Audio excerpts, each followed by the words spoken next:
Newport News, Story 1, Part 2. Whether true or not, believe it or don't, this is the story we heard. The boy squeezed his eyes shut. For some strange reason, despite the terror flooding through him moments before, he suddenly felt calm, safe, almost comforted, like a child drifting back to sleep after a nightmare while believing a parent is nearby. The sound of the wind outside faded. The creaking of the farmhouse disappeared. And before long, sleep pulled him under again. By morning, sunlight leaked softly through the thin curtains, casting pale stripes across the wooden floorboards.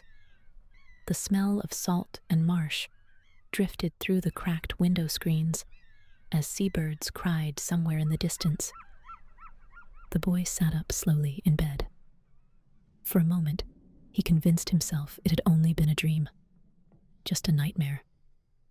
But then he remembered the figure, the black eyes, and the brick in the fireplace. A cold feeling crawled through his stomach. Quietly, trying not to wake anyone else in the old farmhouse, he slipped out of bed. The floorboards felt strangely cold beneath his bare feet, almost icy despite the summer heat outside. Every step caused the old wood to creak sharply beneath him, the sounds echoing through the silent house. The fireplace stood in the dim morning light, exactly where the creature had pointed. The boy swallowed nervously and slowly knelt beside it. There, near the bottom. One brick looked slightly uneven, loose. His heartbeat quickened. Carefully, he reached forward and pressed against it. The brick shifted immediately. Dust and bits of crumbling mortar drifted onto the floor as he slowly pulled the brick free from the wall. Behind it was a small hollow space. Dark. Too dark. The boy leaned closer and peered inside. And for the briefest moment, he froze. Two black eyes stared back at him from deep within the hole.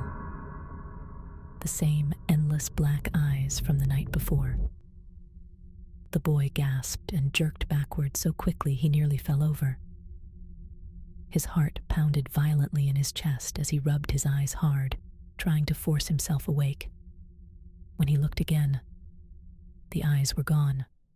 Only darkness remained. Breathing shakily, he leaned closer once more. That was when he noticed something metallic hidden inside the hollow space. Something small. His hand trembled as he slowly reached into the opening. The inside of the wall felt unnaturally cold.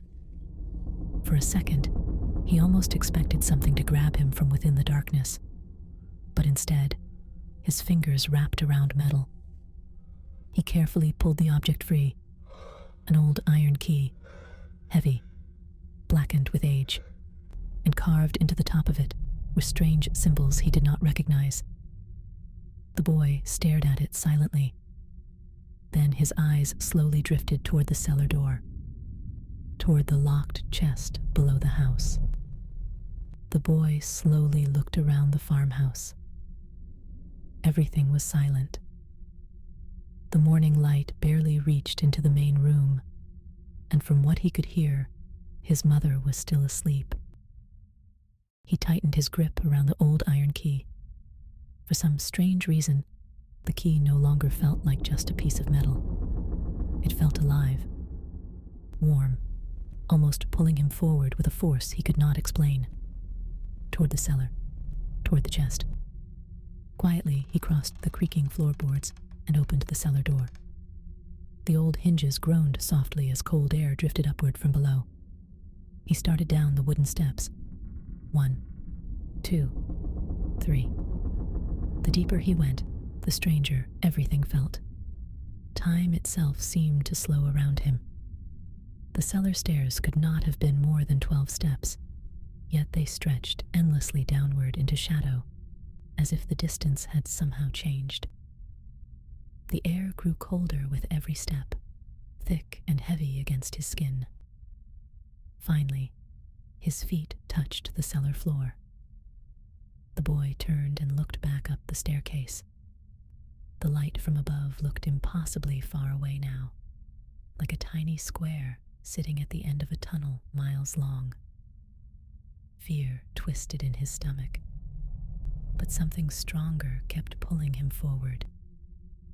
He carefully moved through the darkness, brushing past hanging cobwebs and old shelves, until his fingers found the dangling pull string for the cellar light. He tugged it. The ancient bulb flickered weakly overhead, and there it was, the chest, sitting exactly where they had left it, waiting. The boy stared down at the key in his hand. Strange symbols twisted across the metal like markings from another language, symbols that almost seemed to move when he looked too closely. Then he heard it, a whisper, faint, dry and distant. Open what was hidden, and follow where the shadows remember. The boy's breath caught in his throat. Slowly, almost against his own will, he knelt before the chest and slid the key into the lock. It fit perfectly. He turned it. Clunk. The old lock snapped open and dropped to the cellar floor with a crash so heavy it sounded far louder than it should have, as though something ancient had finally been released. The boy stared at the latch. Then he slowly wrapped his fingers around it and began to lift the lid. Before it could open, a hand touched his shoulder. Wait. The boy jumped and spun around so quickly he nearly fell backward. Standing behind him was his mother, but strangely, she looked completely calm. Her face carried a soft expression, peaceful as a warm spring morning. She smiled gently at him, almost knowingly. So, she said softly, he told you where to find the key. The boy blinked in confusion. Who? Your grandfather. She said it as casually as if she were telling him where to find milk in the kitchen. The boy stared at her nervously. Something came into my room last night, he whispered, but it didn't look anything like Grandpa in the old pictures. His mother nodded slowly. When those who pass on visit our world again, she said quietly, they don't always return looking the way they once did. It takes a great deal for something to walk back through the door of existence. The boy looked uneasily toward the chest. You said the chest wasn't cursed. Yes, his mother replied calmly. I said the chest wasn't cursed. She stepped closer and rested her hand lightly on the old lid.